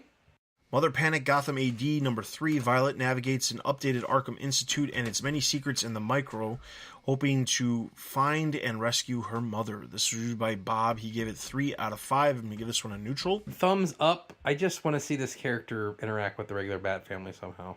Thumbs up. Secondary debut books done that week. Main DC Universe books, Super Sons number 16. The final issue of Super Sons has arrived, and the boys need to stop Kid Amazo before everything is all said and done. This is by Josh. He gave it 4 out of 5. I'm going to give this one a thumbs up. Thumbs up. Neutral. Justice League No Justice number 3, the mission to save the trees does not go as to plan as the Omega Titans make their way to Earth. This is by Corbin. He gave it 2 out of 5. I'm going to give this one a thumbs down. Oh, neutral. It wasn't as good as the last one, but thumbs down? I gave the last one a neutral, so. That's what I said. It was better than it was. Abstain. I gave up. Suicide Squad number 42, Batman and Deadshot are hot on Cobra's trail looking to free Zoe Lawton, but the rest of Waller's squad is right behind them. This is by Bob. He gave it 3 out of 5. I'm going to give this one a neutral. Thumbs down? I don't know. Neutral. Then secondary DC Universe books, The Flash number 47, Batman appears alongside the Justice League in a vision. Hellblazer number 22, Huntress continues her guest role in the series. The Silencer number 5, Leviathan and Talia al Ghul continue to play a main role in the series. Next up, May 30th, main TBU books, Batman Prelude to the Wedding, Robin vs. Ra's al Ghul number 1. Damian's night out before his father's wedding is interrupted by a deadly new foe. This is by Paul. He gave it 2 out of 5. I'm going to give this one a neutral. Are we going to talk about this? We are. We're going to talk about this. Okay, so I'll just say right now, I'll say I gave it a thumbs up. Thumbs up. Bane Conquest number 11, Bane and his cohorts pierce the mountain stronghold of Cobra as Bane suspects that Batman has infiltrated his gang. This is by David. He gave it 4.5 out of 5. I'm going to give this one a thumbs up. Abstain. Neutral. Secondary TBU books, none that week. Main DC Universe books, Doomsday Clock number 5. All of the chess pieces continue to move forward on the board of Doomsday Clock as some fates start to meet. This is by Jessica. She gave it 4 out of 5. I'm going to give this one a thumbs up. Thumbs up. Thumbs up. Justice League No Justice number 4. The League puts their plan into motion to stop the Omega Titans and save Earth. This is by Corbin. He gave it a 3 out of 5. I'm going to give this one a neutral. I gave up. Abstain. Neutral. Super Sons Dynomutt Special number 1. John Kent and Damian Wayne are visited by a damaged Dynomutt who needs help to save his best friend, Blue Falcon. This is by Jerry. He gave it 3 out of 5. I'm going to give this one a thumbs up. Neutral. Abstain. Secondary DC Universe books, The Flash Speed Buggy Special number 1. Batman, Robin, and Nightwing all have brief appearances in the issue. Green Arrow Annual number 2. Batman makes a brief cameo as Batgirl plays her most prominent role as Oracle, helping a non-Bat family member in Rebirth. The Man of Steel number 1, Killer Moth, and Firefly both appear in the issue. Finally, TBU trades and hardcovers over the past couple weeks.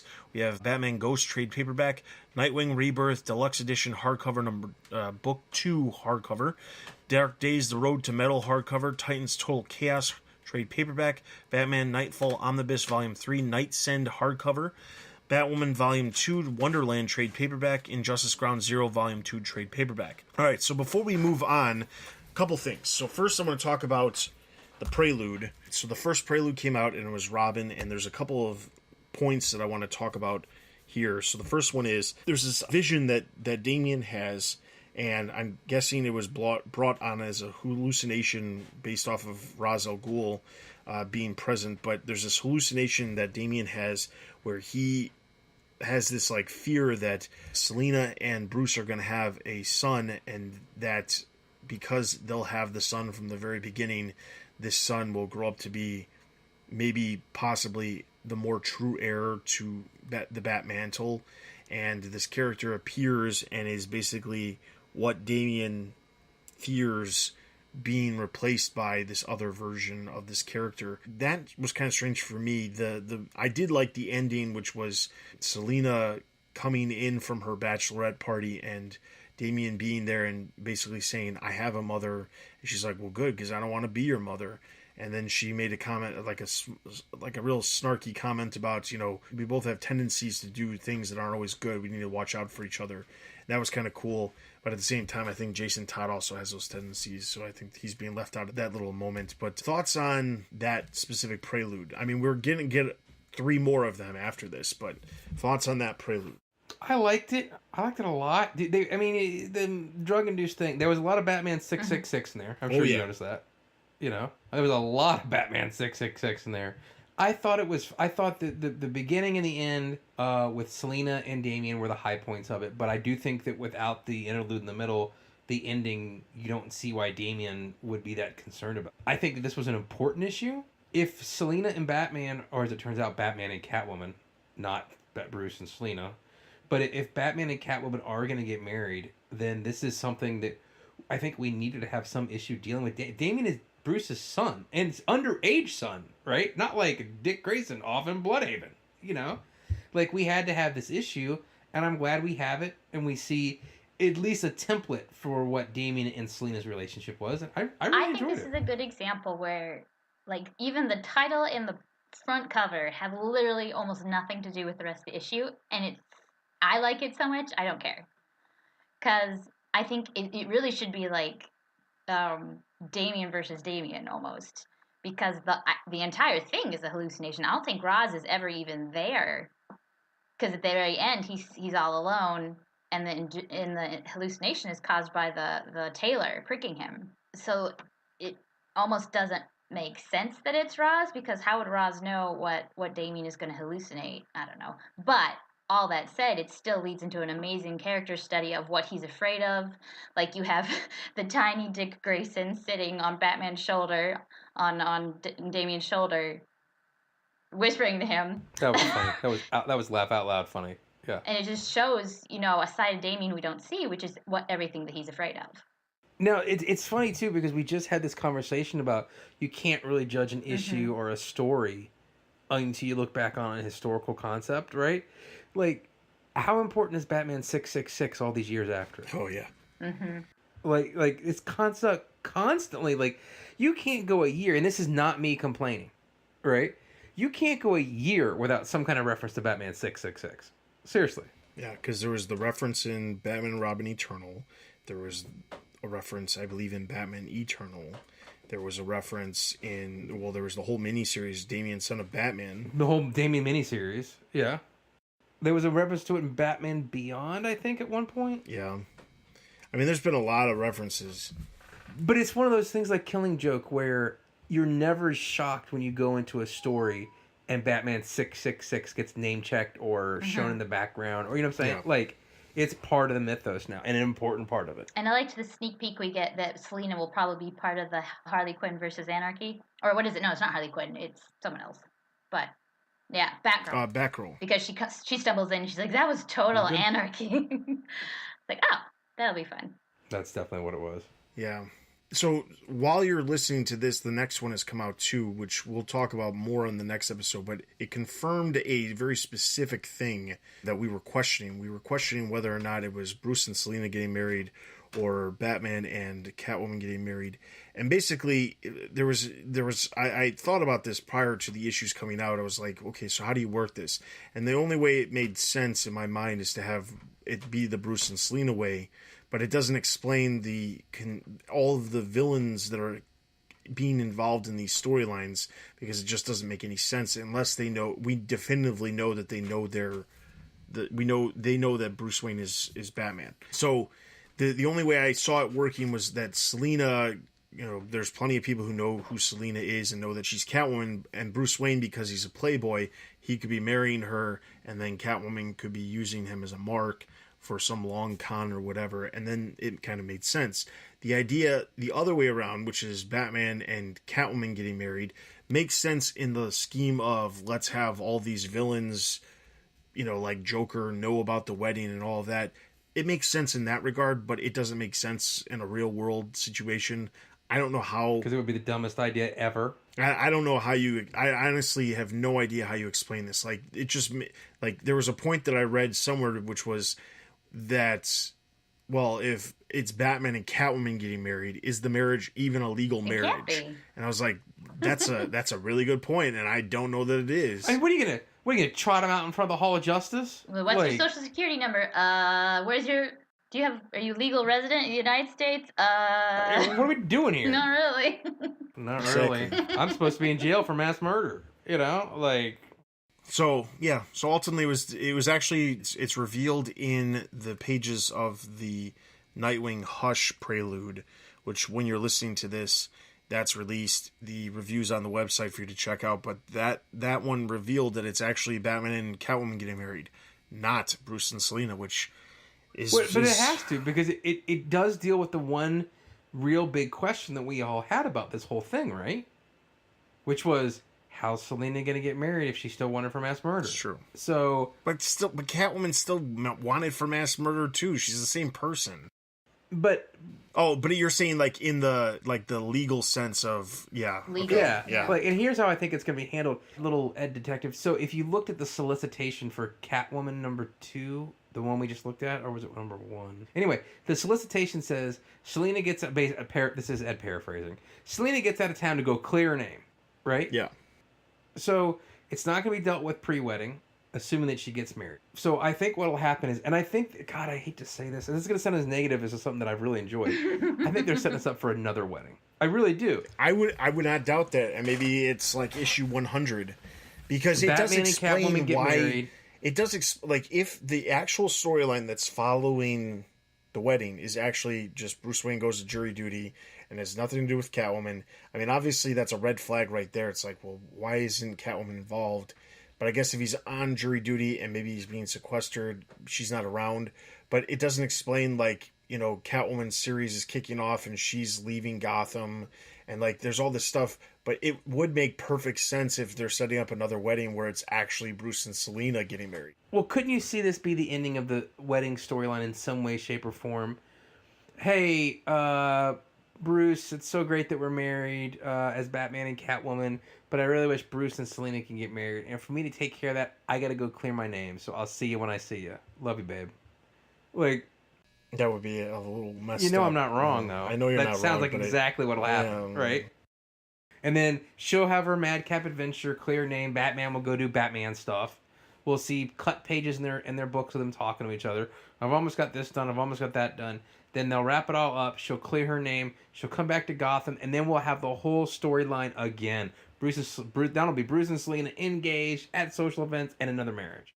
That would tick me off. I mean, like there was a point where like somebody online made a comment that I remember seeing that said something about, well, you know, can you honestly believe that DC would sell a book called The Wedding Album and solicit that for October or whenever it's coming out if they weren't actually going to go through the wedding? Why would anybody? Yes, 100 times. Yeah, yes. like why would anybody buy a wedding album for a wedding that doesn't actually happen? I was like, that's an extremely valid point.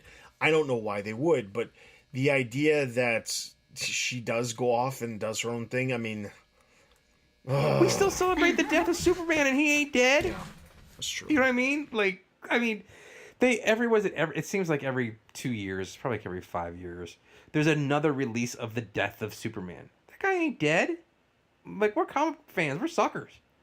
I get Court of Owls in like 5 formats. You know? Like, why? It's stupid. So, no, yeah, we're suckers. That's our fault. Okay, so then another real quick thing I want to talk about, because we got a bunch of listener comments, and I want to make sure we get to at least a good chunk of them. The other thing I want to talk about is Justice League No Justice. So here's my just immediate thoughts. This, if you remember, this was teased last year during Batman Lost, where Batman's looking at in his library and he sees all these stories of like all of his big adventures. You see Nightfall, you see No Man's Land, you see all these references to big, huge stories that have happened.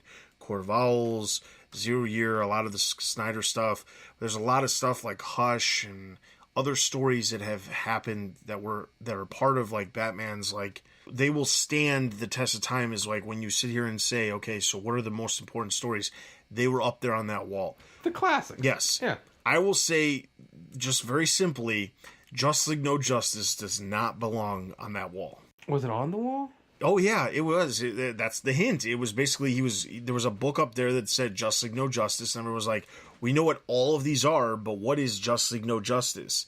And he was like, oh, well, that's hinting at something, and then it ended up being this miniseries. And I hate to say it, I mean, like, this series is not something that I'm going to remember in, like, 6 months. I mean, like, this was an interesting story idea. I'm not going to say it wasn't interesting, and I'm not going to say it was somewhat enjoyable, but this is not a super, like, earth-shattering moment within the Batman world where he would have a book on this.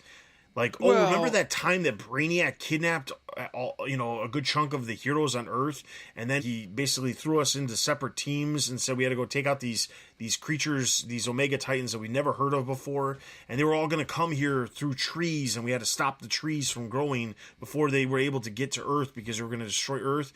Yeah, and then remember how we were all saved because there was a couple of heroes that Brainiac didn't get back on Earth? I mean, like... kind of the crappy ones? Man, like... Here's the thing, like, I don't know how much, because there's 3 writers' names on it, it's very hard to figure out who's who when it comes to what they were, like, what part of this they were. They could be all getting credit because it was just a collaborative, hey, we all came up with this idea, let's do it, but then somebody had to actually execute it and write the scripts. And the thing is, like, I don't feel like this story was all that great in the larger scheme. Is it a bad story? No. But it is not some sort of like massive event-worthy story that it needed to be told in a standalone weekly 4-issue miniseries. Well, here's my take on that. Standalone, you're 100% right. It does not belong in the halls of vaunted stories like the ones you mentioned, right? Period. I don't think it was bad though, and more than often, it's funny how we have these cyclical conversations on Comicast sometimes.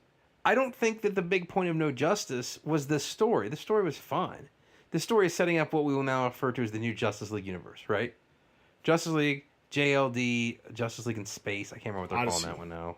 Odyssey. I think this story will be looked back upon as either the story that restarted a good, solid Justice League universe, that it's had its problems recently, and we finally get a great Justice League universe again, or if the new Justice League reboot is unsuccessful, then the story will be forgotten, right? See, I don't agree. I think that if anything, Dark Knight's Metal set things up for 100% to have Justice League stories more so than this. This is just honestly, and like I said, it's not that it's a bad story. It's not horrible. Not terrible. It's not bad. Yeah. I gave it a neutral. I gave that one issue a negative, and that was only because the issue was got just off the rails a little bit. Yeah. It wasn't, I mean, like, it was like, where are we going? We're just, like, floating here, and we're not moving anywhere. We're not moving forward.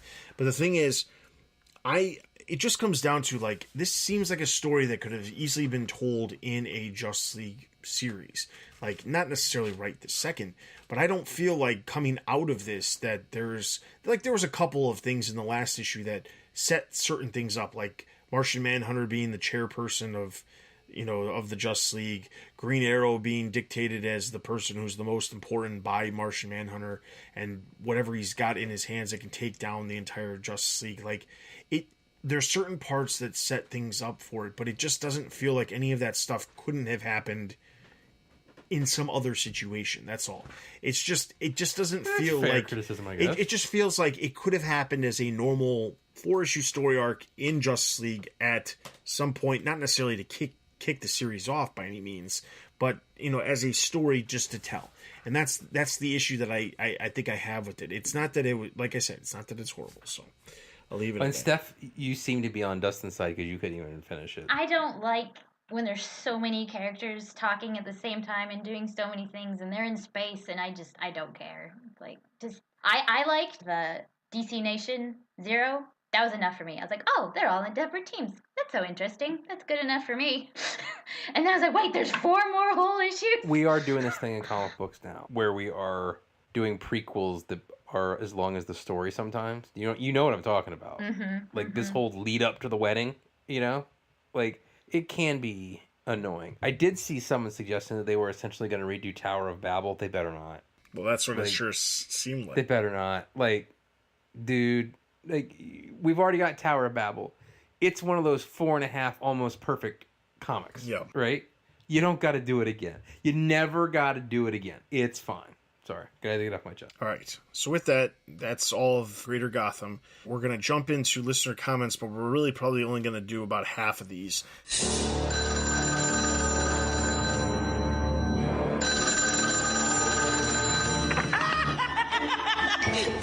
Did you get a wrong number? Leave your message at the sound of the shriek. No, please, don't! If you remember the last episode, we were talking about the Marvel Unlimited thing, and it turns out there's a bunch of people who know what it is, and they wrote us comments. And there was one specific comment that came over on Twitter from EW Loves Comics, and they said, "Really, you guys, you don't know about Marvel Unlimited app? It's incredible. What rocks do you guys live under, LOL? Over 20,000 comics. Every newly released comic arrives exactly 6 months after initial release. Lots of back issues. For example, Incredible Hulk has 376 comics out of 474. About 10 to 15 more back issues released weekly. Costs $10 per month." So real quick, I want to talk about this. It's not that I live under a rock. It's that I live under a rock that's called the Batman Universe / the extended DC, and that rock has so much shade over it that there's absolutely no way that I could possibly have time for anything Marvel. It is good to know that this is actually actually what it is. There's a couple of interesting things that I thought about. Having 20,000 comics that are released every 6 months, and all you got to do is pay, and all the new comics released 6 months after they initially come out, and you only pay $10 a month. Like, I don't know exactly if there was controversy around when this thing launched or not, but it feels like they're immediately, like, taking away potentially anybody going to a comic shop to buy anything but a new comic. Because if you were going to go look for back issues, you could just get this thing, and then it's a heck of a lot cheaper than going and even paying like $1 or a quarter or 50 cents for a back issue at a comic shop. So if you only got 6 months to get it before it's on this thing, it doesn't serve the comic shops to actually have this stuff for that long. Also, I have to wonder, like, what's the point of having collected editions or going and buying a collected edition of a series if you could just get all of the collected issues on this app? Put it on your shelf. Well, yes, obviously that, but I'm just saying, like, in the larger scheme of things. No, but I think that you're right. I don't know.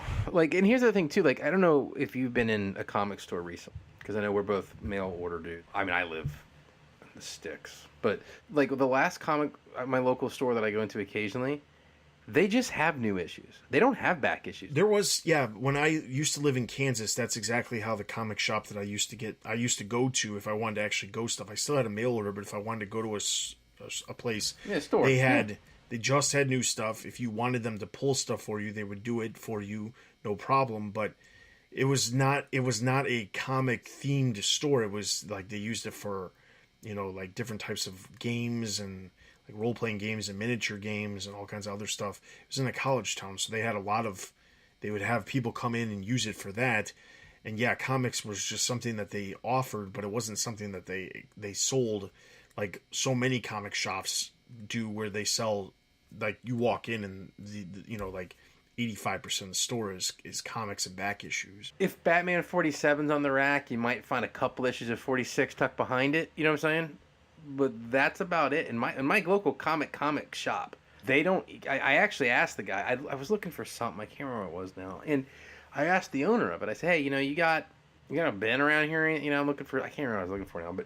And he goes, "No, man, we don't do that." He's like, "There's no money in that. We don't do that anymore." I'm not surprised by that at all. Honestly, I mean, I can't imagine there being that much money in it, because I mean, if you could. He actually told me to go to eBay. The owner of the store said you should just go get it off the eBay, dude. That's what everyone else does. All right. Kind of sad. So that's the Marvel app. Now, to say that whether or not DC will actually come up with something that's similar, who knows? It doesn't feel like DC's in market to do something like that, but I could be wrong. It feels like DC is...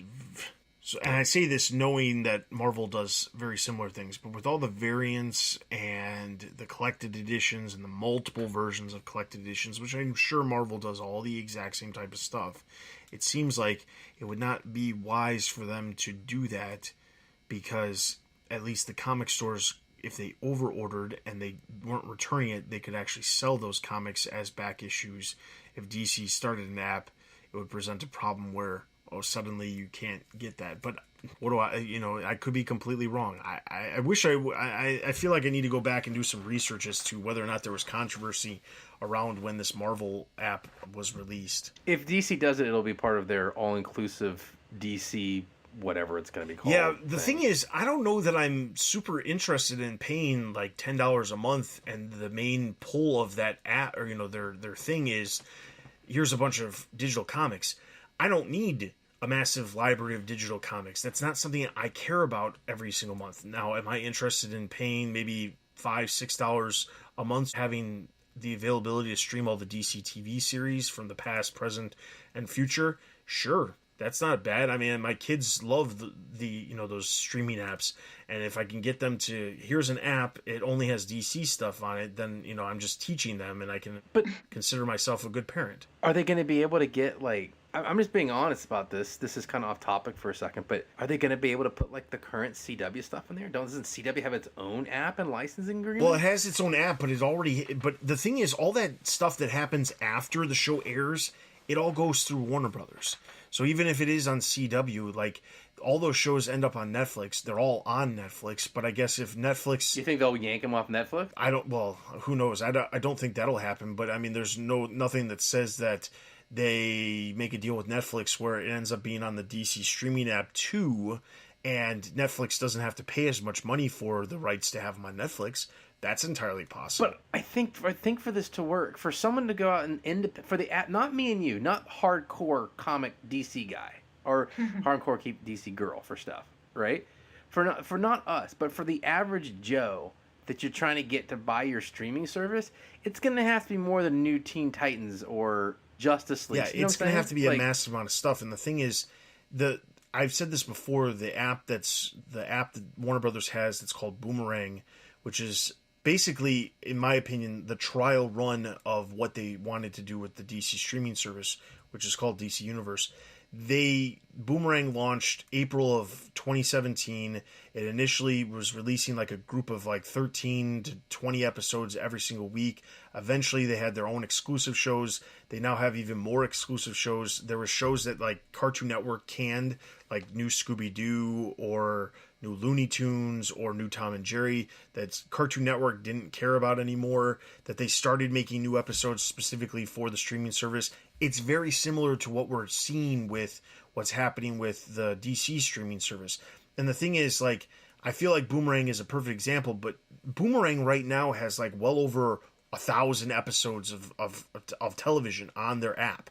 And it didn't take like that long for them to get to that. But what's much. it cost? It only costs $39.99 per year if you buy it up front, which translates to like $4 a month, or a little over $4 a month. I just, if the average consumer has, because almost everyone has Netflix now. Yeah. Right?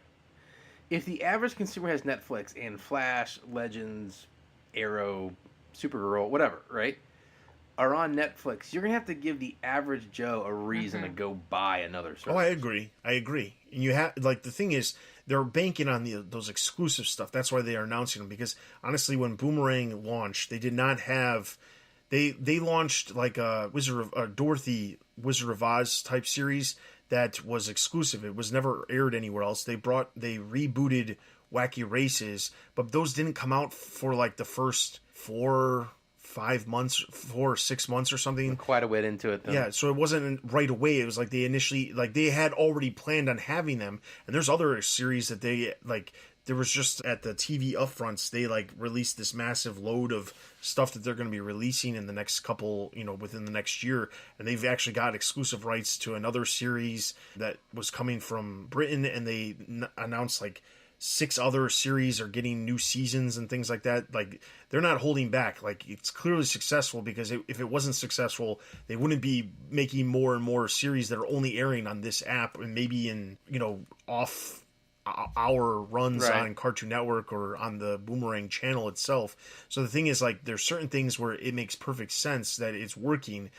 DC, on the other hand, has to go a different route. They can't just launch with, here's a massive back library of all this stuff that we previously has released. They have to launch with some of the exclusive stuff, and that's why we're seeing Titans and Harley Quinn and Young Justice as, like, their launching Doom points. Patrol, did you see that? What's that? They're making a live-action Doom Patrol show. Doom Patrol. They're also doing Swamp Thing.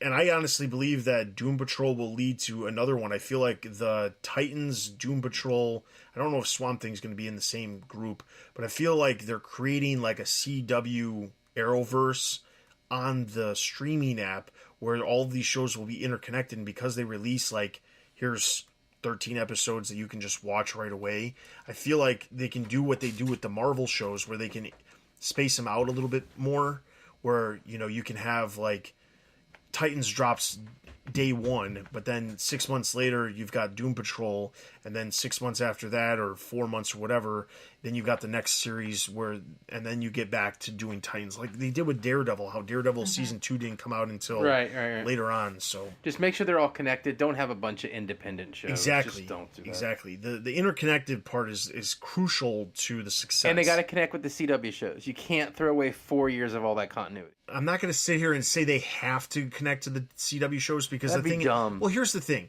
The reason why I say that is because if you start connecting, like, here's the thing. At some point, Black Lightning will most likely end up getting connected. Probably not right away. I'm sure it won't happen until later on at the end of season 2 or past that.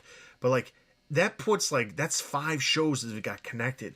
It seems like they're already getting to a point where like it's one thing if the characters just make appearance, but when they try to do these crossovers where they've got so many characters, and last year's crossover actually worked out really well compared to the previous years, but like there's so many characters, it's insane. But that's a comic book universe. It's true. Like, it is true. I mean, I just don't know if your average consumer is going to log into the DC app and say, "Oh, there's Flash. There's another Flash on CW." Like, yeah, I agree. I think that could be, and like, the great thing about the DC universe is we've got so many characters. Okay, we got a great Flash show. I'm not telling you to remake Flash. Right. You can even recast the Flash if Grant Gustin decides he doesn't want to do it anymore. Right? Just don't throw the continuity away. I agree. I mean, that's all. Okay, so unfortunately we're not going to get to the other comments. We will, however, read them on the next episode because there's a lot of comments Unless here. you give us 15 more comments, then we're just... Well, we'll just make more time. But the next episode that you listen to will actually be the special episode 250, which will release next Friday, so that you have that. That is a non-news, non-comic review episode. But the next episode, which will be episode 251 in 2 weeks, will actually cover all of these comments, and we'll make sure that we make time for them. I mean, obviously, we talked about Detective Comics, I think, for like 30 minutes, and I don't know that we'll be doing that next month. So, and we had a ton of news this month. We had like 12 news stories. Yes, and we also had tons of news because of solicitations, and there's always news with the solicitations. So, we will get to these comments. Don't worry if your comment has not been read or we have not commented on it. There's at least 2 comments here that I'm reading, that I'm looking at, that have a bunch of questions, and I would love to get to some of those questions. And I want to put for John, we do want to talk about the Amazon print-on-demand comics. Yes, we do. We want to, and if we do it now, we won't be able to give it its due and talk about it. So we do want to talk about that. As a really interesting thing you brought up. Yes. All right, so with that, that's everything for this episode. Be sure to head over to the website for the latest news related to movies, TV, merchandise, video games, and of course the comics.